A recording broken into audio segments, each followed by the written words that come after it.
cord. Go ahead, please. But how many times in the work from the child, and you would have to stand like, family we usually go around the table. It's me who takes the water to everybody, the wash, and then everybody sits. But like, are there specific details about discussing that? Okay, yeah. So there aren't really specific details as to how it's supposed to be done. Generally, you wash for this for vegetables for as part of urchatz. You wash the way you would for bread, which is if you do it 2 times, you do it 2 times. If you do it 3 times, then you do it 3 times. In our house, we all get up and go to the kitchen and wash like we do for bread, and then we come sit down. Now with our hands dried, we now take the, as we're going to see in the karpas, we take our parsley, we dip into the salt water, and we make the bracha. And we are in 217 karpas achar zayitol pretrazil. Then you take the parsley, and it says or yarak achar, or you take any other vegetable. He wrote earlier. We discussed this in the earlier class that you take any vegetable that you can. Whatever grows locally is acceptable, just not a moror vegetable. He says the general practice is to use petrazil, which is parsley. You dip it into the salt water, umevorich borei pri ha'adama, and you say the bracha of borei pri ha'adama, and you have that. Now, it's also important to have in mind that this bracha of borei pri ha'adama is also in application for the maror, for the bitter herbs. Why is there there's no bracha when you're washing your hands, correct? Right, because you're not washing for bread. When you're washing for fruits or vegetables, it's that's right. Do the act. You just do the act, correct. Now, that's a bit of a misnomer. The Vilna Gaon was of the opinion that you do make a bracha, but that's not the broadly accepted practice. What were you going to ask? The amount of karpas. The amount of the karpas. You generally do. We have, in order to avoid making a bracha achrona, we do not have like a kazayas or an olive size portion of it. You just take a little bit.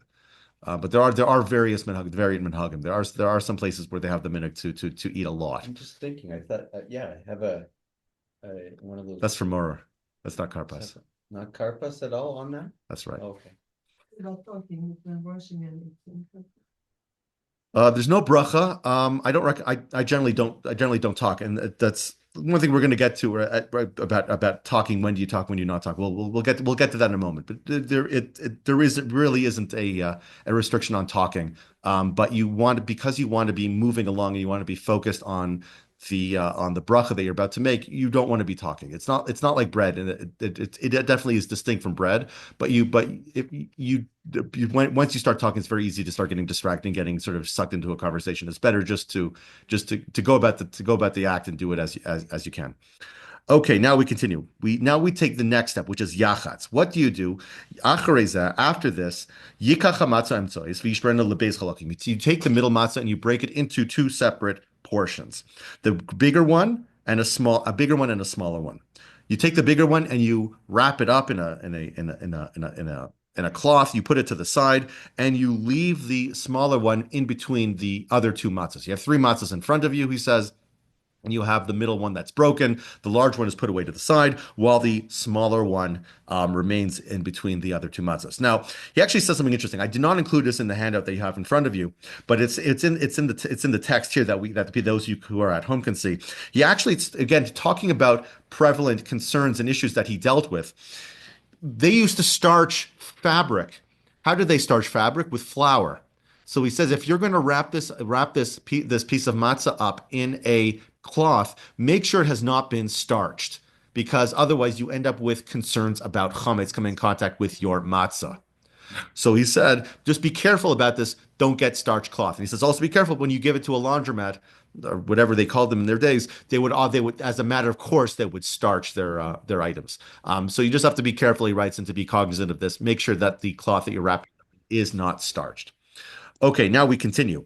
All right, now the chelik akatan, right?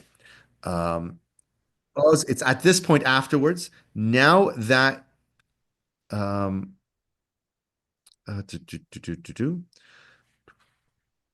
right. Oz notlin akos biyodo is after this point, after you've broken the one matzah and the other, you've broken the middle matzah into 2 different parts. You've separated the portions. The larger one has been put away. The smaller for the afikom, and the smaller one's been put back into your stack.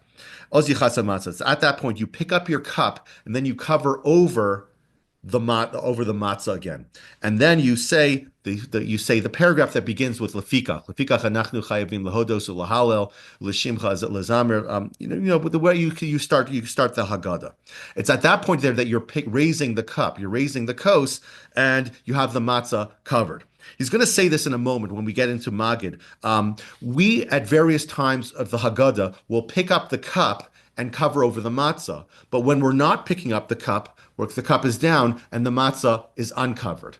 The reason why we uncover and cover the matzah has to do with the same reason why we cover the matzah, we cover bread on Shabbos, and that is that according to the actual rules of rules of priority of blessings, hamotzi always comes before hagafen. We say the bracha on bread before we do on wine, but on Shabbos, because we're saying kiddush, and here because we're saying kiddush with magid, we're going to say the borei pri hagafen on wine first. But in order to obviate the problem of having bread in front of you that is creating a halacha conflict with the order of blessings, we cover over the bread so that it's no longer here. It's not present. If you can't see it, it's not there. We're going back to our infancy before with we've developed the concept, the permanence of matter. Object permanence, I think it's called. It's not here any longer. So in order to sort of avoid this issue of bread, hagafen, we're not doing both simultaneously. Either the bread is open, the bread is exposed, here it's the matzah is exposed, or we're picking up the cup. And as we pick up the cup, we cover the matzah. As we put the cup down, we expose the matzah. And at various times also, we pick up the matzah for everybody to see, as we're going to see on line 229 with the beginning of Magid. After we say lefika, which is the paragraph that immediately precedes Magid, which comes at the end of Yachatz, after we've broken the middle matzah, Nogin shekol b'nei beiso magbin ha'ka'ara. The practice is that they would pick up the ka'ara. Remember, his ka'ara, his Seder plate, had the matzah in it. Ours don't. Therefore, we pick up the matzah, not the Seder plate. But his practice was they would pass it around for everybody to hold the matzah at some point, or at the very least, hold it up for everybody to see. The Yomer halach ma'anya, and you make the declaration, this is the bread of affliction. It's at this point you now, moskin koshen, you now pour the second cup, and then the child asks, manishtana. The idea is now the child is used to seeing Kiddush on a Yom Tov. The child is used to seeing Kiddush on a Shabbos. Now we're pouring a second cup without saying Hamotzi. Now that we've done some really strange things where we have dipped our vegetables into salt water, we are all reclining. We haven't spoken about that too much. We're all reclining as we're eating much of this stuff. We're now pouring a second cup of wine. And we're holding up this matzah for everybody to see, and we're making a declaration about it being the bread of affliction. Now the child asks, Ma nishtana, because this is a question that encapsulates everything that we've done that was strange until this point. It incorporates not the maror necessarily, but incorporates the karpas, incorporates the cups of wine, incorporates the matzah. All these things are sort of strange. The child is now duly impressed with all the weirdness and asks the questions. And he says, Im yesham tinok yishal beno o chavero o afilu ishto. So im ein sham tinok. If there's no child available, then you preferentially have several people at the Seder together. One person asks another. The person who's leading the Seder will have somebody else at the Seder ask the question. And once those questions are asked, it's at that point that we now recite Avodim Hayinu. He says something important. I was actually studying with somebody earlier today.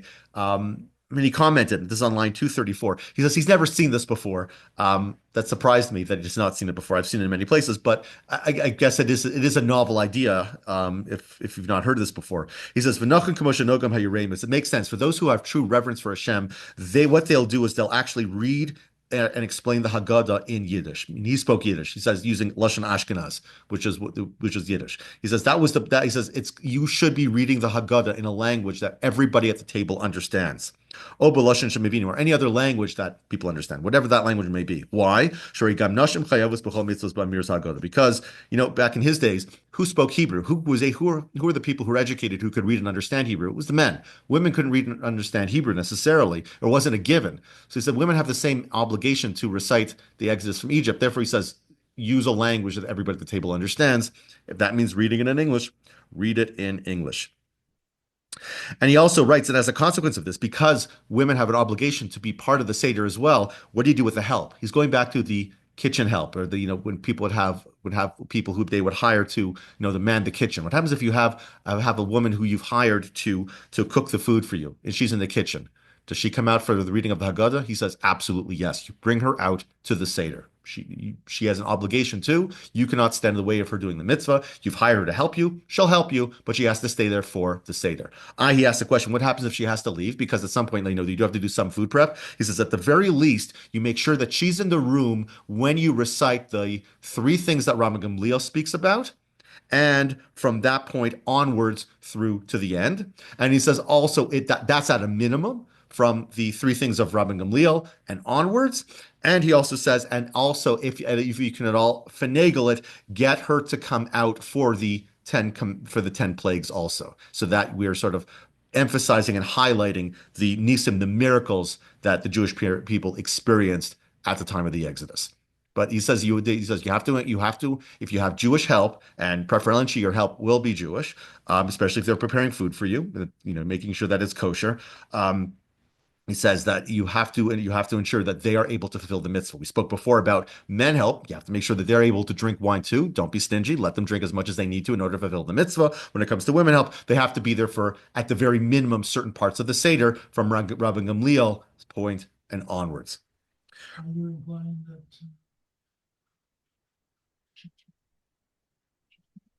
No, I'm not saying that at all. But I think it was talking about what was happening, that what he saw people doing, and he saw this was the pattern. They would get angry at the male hired help for drinking too much wine, and for getting angry at the women hired help for kicking them out into the kitchen instead of letting them stay as part of the Seder. Probably he would say that the same thing applies to both, but he's just sort of reflecting on what he's experiencing as a sort of community rabbi and seeing people going astray. Okay, now now we're not going to go through the various parts of the Seder, because he does say at this point you pick up the cup and you cover over the bread. At that point you put down the cup and you expose the bread.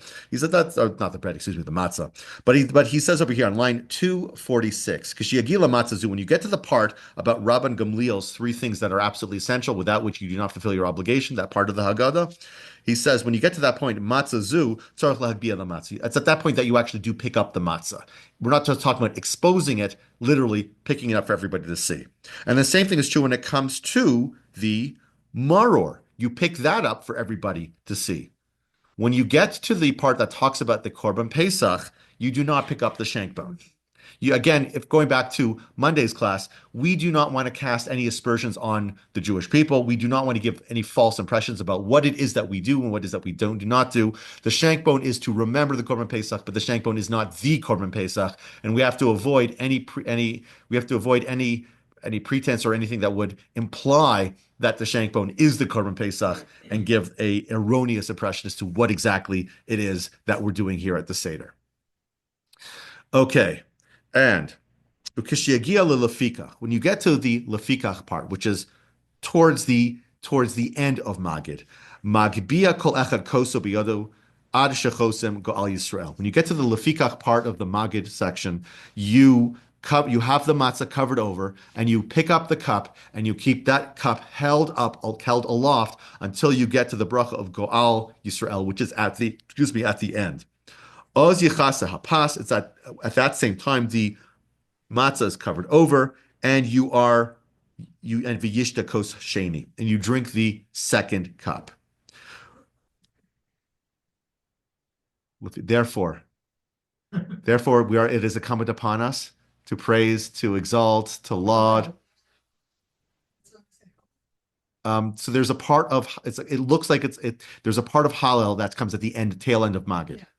Right. Cool. No. Hallel is after the meal. This is right. So for that, yes, the cup should be held aloft for that entire plate. All of these instructions are in the Haggadah. He's not saying anything that he's. And if you're using the article Haggadah, they're following the Chayyei Adam. It's an open book? Yes. Well, it's not an exam. Anyways. Okay, now he says also, we make a bracha before every single cup of wine that we drink. That's minhag Ashkenaz. We do not say a bracha achrona. We do not say the concluding blessing with the exception of the final cup that we say that comes after Birchas Hamazon, or after Hallel, rather. Okay. Rachza. Now we wash our hands for real. You wash your hands like you do any other Natilas Yadayim. Motzi matzah, which is on line 259. Um, he actually explains. Normally, we only have 2 loaves of bread when we say hamotzi, right? On every Shabbos and a Yom Tov. Why in Pesach do we have 3? Well, he explains. Why do we have 3 on Pesach? He says, Shebi Yom Tov tzarech lechem mishnah. On Yom Tov, we have to have 2 whole loaves. And if we're going to break one, we don't have 2 whole loaves any longer. So he writes, therefore, we add an additional one so that we can break one. That's our lechem, our bread of affliction. And Ani does not have whole loaves of bread. Ani eats a morsel and is happy with it. Or a poor person. But in order to facilitate having lechem mishnah, having the 2 loaves of bread, we have a third loaf or a third matzah so that we can break the middle one and still have 2 whole matzahs. Right. Okay. Therefore, when we say motzi matzah, we pick up all 3, or at least the 2.5. We have the 2 whole ones and the smaller portion of the broken one, and we say hamotzi lechem min haaretz. After that, we drop the third one, so that now we're only holding the top 2, the top whole matzah and the broken middle matzah, and we say the bracha of al achilas matzah, the bracha, for performing the mitzvah of eating matzah. That the reason that it's important that we're specifically holding the broken one at that time, because the lechem oni, the bread of affliction, that is the matzah, is the broken one. That's specifically the broken one. The 2 whole ones are there to facilitate having 2 whole pieces, 2 whole loaves of bread, as it were, or matzah, 2 whole pieces of matzah that every Yom Tov, every Shabbos does. But in order to fulfill the mitzvah of eating matzah, that needs to be a broken piece. That's what that bracha is going on. So we drop the bottom one so that we're only holding the top 2 when we say the bracha of al achilas matzah. So you're holding all of them together for hamotzi. You drop the bottom one when you say achilas, and then you say achilas matzah. So then it's at that point that you eat a kazayas. You eat an olive-sized portion that includes a piece of the top one and a piece of the broken middle one. It has to be a full size. It has to be an olive-sized portion. Now, we were talking about measurements, or at least, in terms of estimation, how much is an olive-sized portion? Well, an olive-sized portion is about 38 milliliters. So how much ground matzah would fill up 38 millimeters? That's how much matzah you have to eat, excluding air. So it has to be compacted as well. When you're looking at a machine matzah, I did look this up. In order to get an olive-sized portion, it's going to be between 1/3 of the pane and 1/2 of the pane. I think I looked it up. Some places say 1/3, but other places do say that the size of those Manischewitz matzahs have shrunk, and that some of them are some halachic authorities are recommending they eat a full half of a pane of machine matzah. If you're eating the hand shmura, it depends on how thick it is, how large it is. I generally recommend eating 1/3 of a pane of hand shmura. Also, it's 1/3 of the matzah. That way, you're going by doing so, you get a full olive-sized portion of matzah.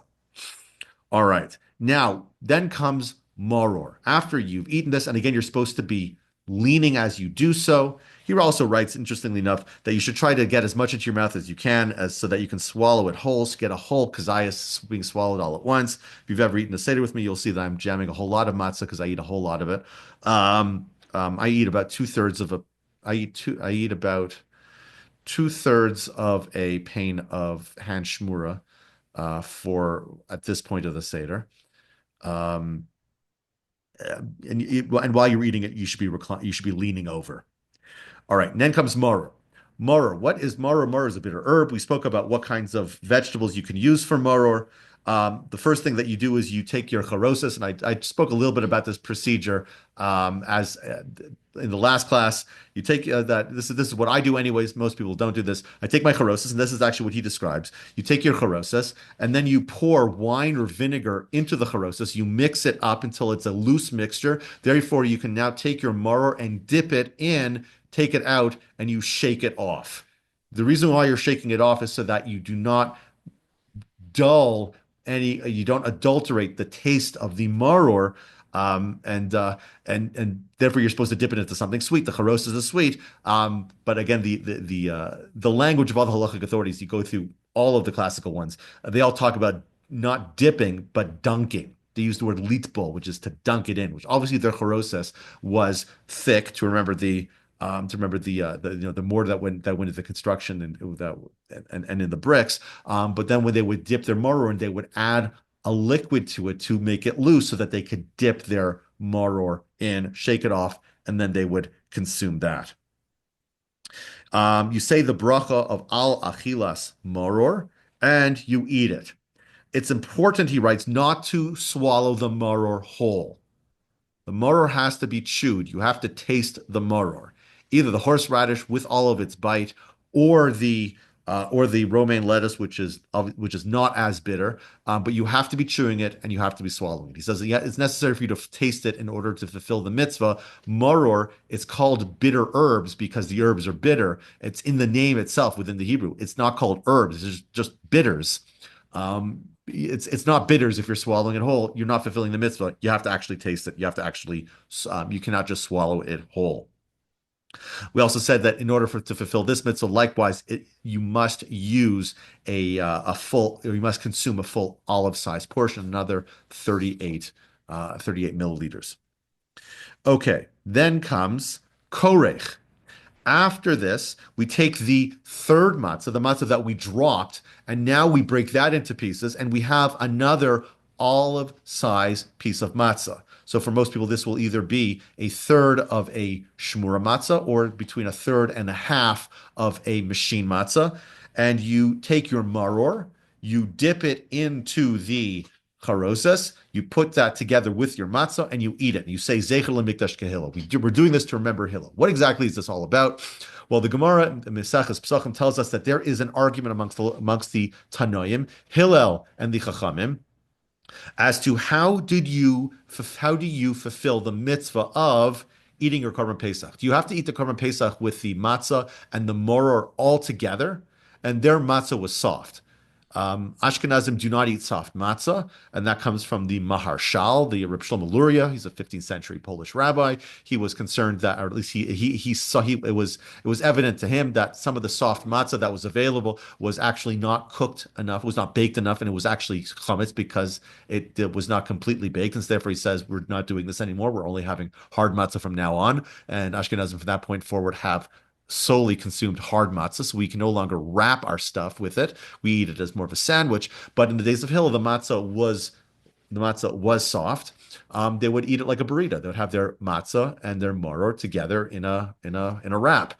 And we follow the halachic opinion of the rabbis, of the chachamim, which means that we eat our matzah and our maror separately. They don't have to be eaten together. But also to remember how Hillel practiced or how he observed the Korban Pesach, we therefore repeat this over again and consume matzah and maror together. The measurements are about the same. I know if you take a look at some the Starkey, for example, say that the measurements can be less. I don't do that. I don't recommend that. The measurements should be just about the same as the first time. So therefore, it's the same amount of matzah, the same amount of maror must be consumed, and that's how we fulfill this. I guess this imperative to observe or to reflect on how Hillel ate his Korban Pesach. We remember that at the Pesach Seder as well. Now that we've consumed our matzah and maror of both types, whether it is in the form of the individualized eating of the matzah and the maror, then we have the Hillel sandwich. It's at this point that we now have Shulchan Aruch, which is a meal. To this point that we eat our meal. Just a second. We have a practice, he writes, we do not eat roasted foods on Pesach. This includes chicken. This includes beef, even though they were not offerable as a sacrificial offering. Still, the prevalent practice is that we do not eat roasted meats on Pesach. And the reason, again, is to avoid any confusion with what the Pesach Seder that we are observing right now is and the Korban Pesach as it was. We are not offering a Korban Pesach. Therefore, he writes, it is a ancient practice, goes back to the Talmud. Roasted meats are not consumed. And we spoke about that on Monday. What constitutes roasted meat? What doesn't constitute roasted meat? Not everything roasted is exactly considered roasted, but in general, we say whatever it is considered roasted, we do not eat on Seder night. You can eat it during the day. However, that only includes animals that are shechted. Animals that are not shechted can be roasted. So something like a fish and eggs, which can be roasted, we are allowed to eat on Seder night. He says many people have the practice of eating eggs on Seder night, on both nights of the Seder. He says, I don't advise this because many people have gone to excess. They think it's an actual mitzvah and they fill themselves up eating eggs, and then they don't end up eating the afikomen with an appetite, which we're going to discuss soon. You do not fulfill the mitzvah of eating the afikomen if you're full. You have to eat the afikomen with a bit of space left over. Otherwise, mitzvah is not met. Therefore, he says it's better not to eat the eggs if you're going to sit there and fill up on the eggs, but everybody is different. It's all subjective. Yes, go ahead. Question. So I had a question about matzah. Uh-huh. So especially when we order in the shmur matzah, right? Uh-huh. And I tend to order an extra box because I'm always concerned you get the matzahs and a lot of them are broken. So it's like if it's cracked or there's a little piece, like how much of it is like what's considered, I guess, a whole piece of matzah, and what. So Do I need to order an extra box? That kind of. I order extra boxes because you definitely have to have 3 whole ones. And subsequently also for the day meals, you have to have 2 whole ones. Right, for the day.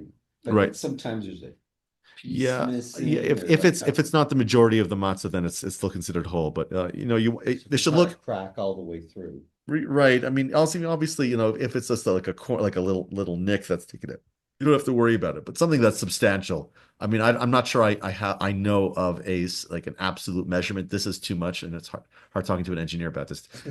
It's really subjective. What looks whole? What feels whole to you? Right. And you want to get, and because you're doing this as part of a mitzvah, you want to get it as nice as you can. So maybe go the extra mile to try and get as whole one as you possibly can for Seder night. Extra bucks. So yeah. But So I'm always concerned. Yeah. Do I have enough? Yeah, that's always a concern. And then maybe you don't give as much out Seder night because you got the day. So there are always broken ones you can hand out. Give people as much as they want of the broken ones. They're always adequate broken ones.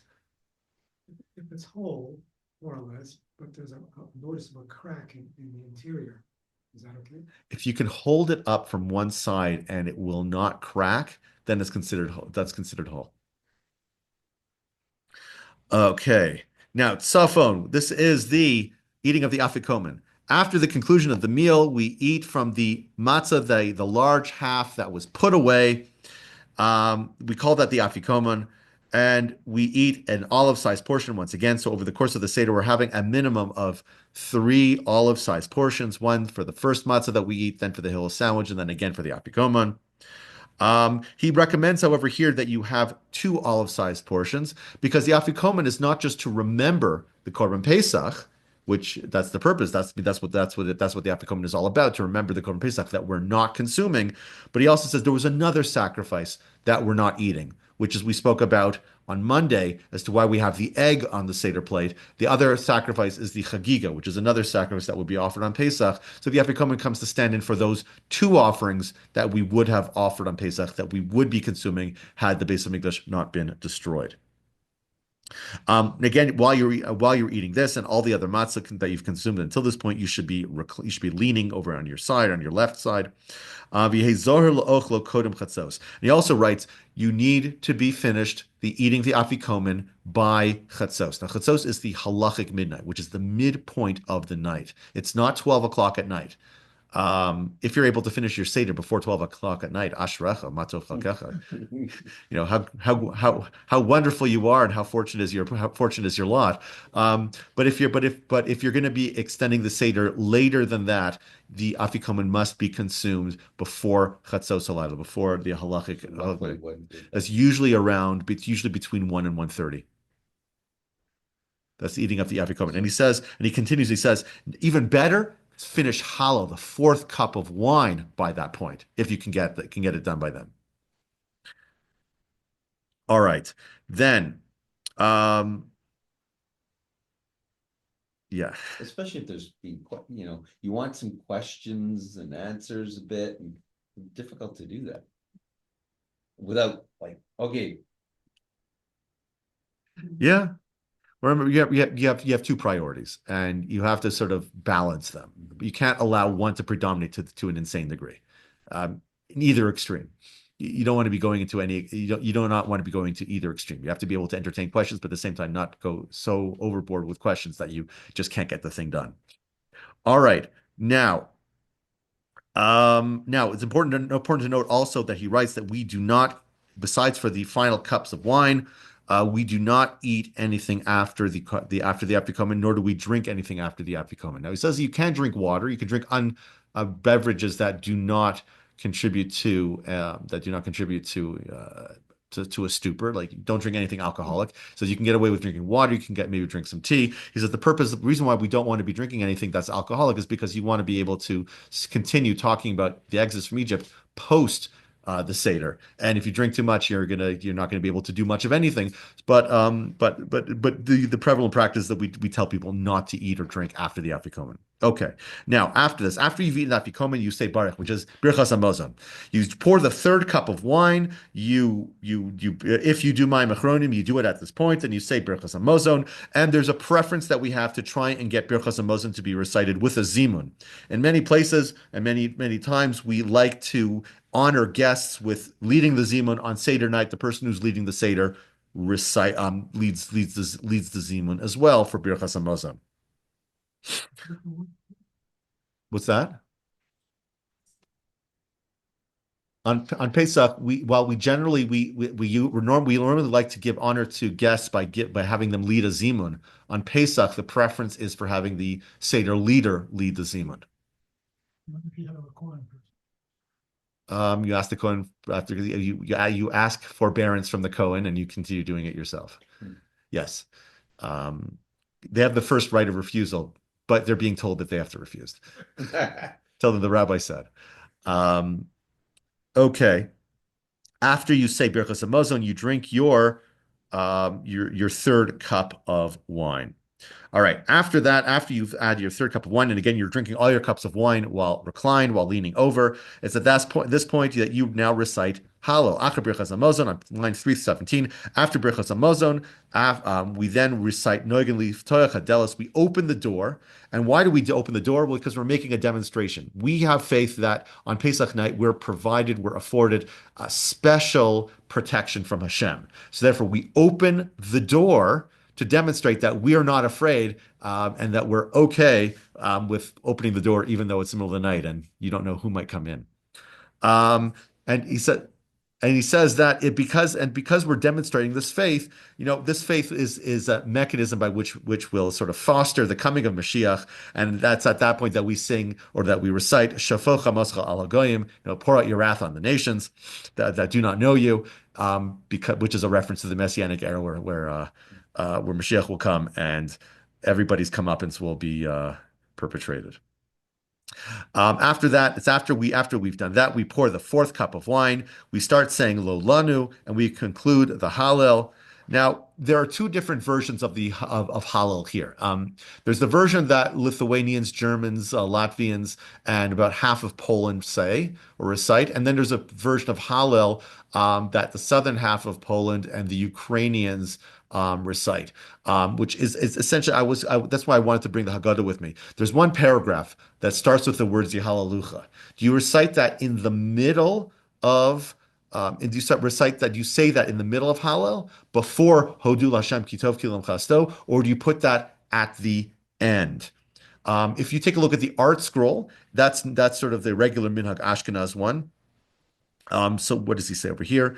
Where it has the Yahalalucha before Hodul Hashem Kitov Kilul Chasto. If you're using the yellow one, which is Rabbi Goldberg, who I believe is the editor, he was a Polak. He has Yahalalucha at the conclusion of Hallel, and he has it there. It's just a difference. It's a regional difference. We have some Haggadahs in my home have Yahalucha at the beginning, the middle, or have Yahalucha at the end. Our school has it at the end. Some of the Haggadahs don't. It's just something to be aware of. If you have different Haggadahs if you're using different Haggadahs at the table, some of them might be different, and this is where they'll be different. Ashkenazi Haggadahs and Sephardi Haggadahs, for that matter, are remarkably similar. They're all pretty much the same. This is the only difference between them, is where you put the Yahalalucha. Is it in the middle of Hallel, or is that at the end of Hallel? Okay, now it's at the conclusion of Hallel, because we've already poured our fourth cup of wine before we started Hallel. We then recite the bracha, and we drink it while reclining. And just as after the afikomen, we don't consume any food, after this cup of wine, we don't drink any more wine. And it's also at this point that we recite the bracha achrona, the concluding blessing for having drunk wine, because it will not be followed by a birkas hamazon. All right. After this point, we have nirtza. Nirtza is probably the least significant part of the Seder, but when people think back to their childhood, nirtza seems to be the part of the Seder that they're most nostalgic for. It has all the songs that we love to sing. Echad mi Yodea, who knows one, has Chad Gadya, has Kila Noah, Kila Yoeh, all the songs that people remember singing with their grandparents and great grandparents. And if we have not sung them with our grandparents or great grandparents, you will sing them with your own grandchildren and great grandchildren, and they will remember it. This will likely be the most nostalgic part of the Seder for them. It is. Why are we doing that? What's it all about? It's a funny question, and he explains it as follows: Chayyei Adam l'saber b'tzias Mitzrayim ad shetachfenu sheina. We discuss the exodus from Egypt until sleep overtakes us. We add on to the Seder, and we recite these poems that draw reference to the greatness of Hashem, exodus from Egypt, how the Jewish people have been saved all throughout history, and that's been the sort of the reoccurring theme of Pesach. And some people, he says, have the minhag. Some people have the practice of reciting. Here we have it, Shir Hashirim, Song of Songs. We do read it on Pesach. We do read it on Shabbos Chol Hamoed usually, that's when we usually recite Shir. We recite Shir Hashirim as part of the synagogue, as part of the part we do what one does at shul. But Nirtza sort of falls within this broad category of just things that we do to continue discussing the Yetzias Mitzrayim. We continue discussing the Exodus from this point, from the conclusion of the Seder and onwards. He writes that there is a minhag because, again, we believe that the first 2 nights of Pesach were provided special protection. Many people recite an order of prayer before they go to bed that incorporates blessings and prayers that Hashem should grant us special protections. He says on Seder nights, we do not recite those. We just say the Shema before we go to sleep. If we've davened Ma'ariv too early, he says, then you have to recite all 3 paragraphs of the Shema before you go to sleep, because that's, you have to say the Shema before you go to bed. But that really concludes the Seder night. And with that, I am now open to questions, comments, or rebuttals. We'll stop the recording. You'd mentioned that you have to have finished the Afikomen by a certain time. Do you have to finish the Seder by a certain time as well? Like the latter half? No, that can go on. That can go on as long as you want. No. But you know what? I think Eugene would really love it if, when you finish your Seder, you go over there so you can sing Chad Gadya with him. Yeah. Because he loves a long Seder. Keep us. Braden knows good tunes on these, so he keeps us going. That Braden's great. All right. Thank you.